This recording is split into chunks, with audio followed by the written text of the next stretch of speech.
प्यारे दोस्तों, धार्मिक कथाएं चैनल में आपका हार्दिक स्वागत है। आज मैं अपनी वीडियो में आपके लिए लेकर आई हूँ पाप मोचनी काशी की व्रत कथा।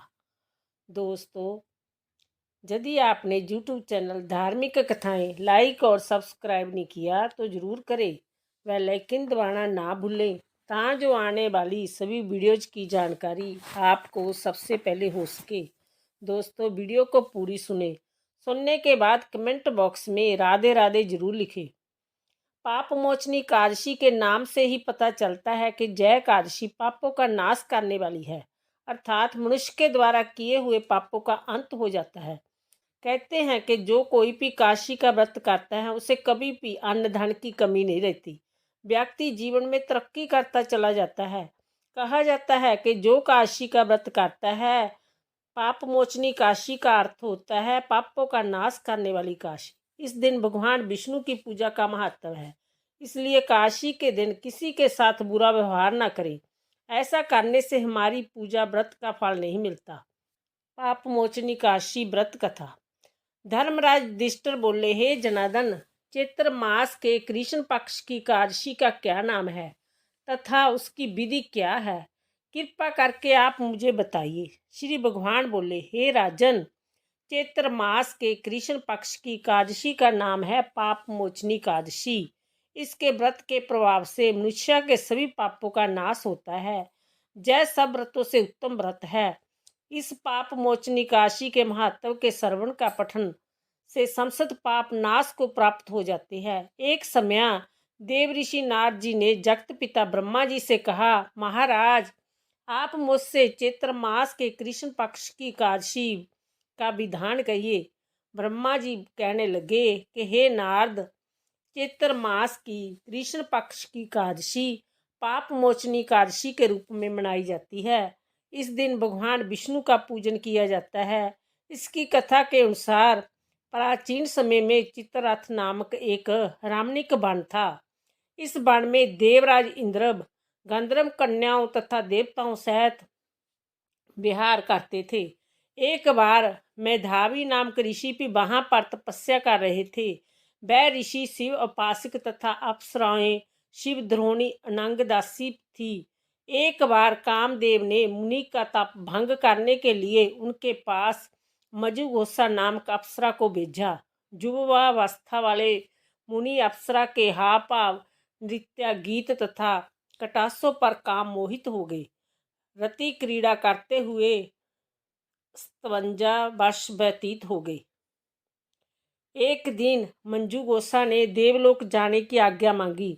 उसके द्वारा आज्ञा मांगने पर मुनि को भान आया और उन्हें आत्मज्ञान हुआ कि मुझे रसातल में पहुंचाने का एकमात्र कारण अप्सरा मजुगोसा ही है।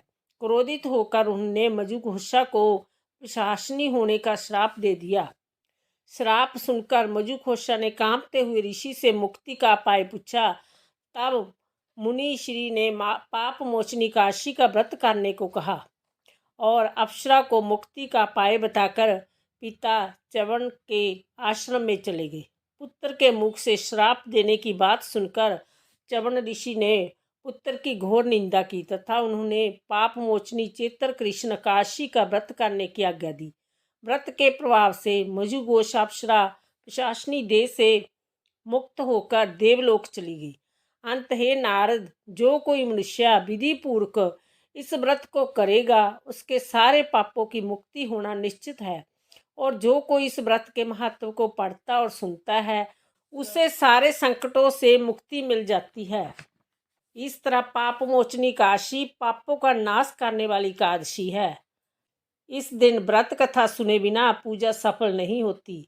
इस व्रत के करने से ब्राह्मण हत्या, स्वर्ण की चोरी, मद्यपान, भोग विलास आदि भयंकर पाप भी नष्ट हो जाते हैं और मृत्यु के बाद स्वर्गलोक की प्राप्ति होती है। पूर्वजों को मोक्ष मिलता है।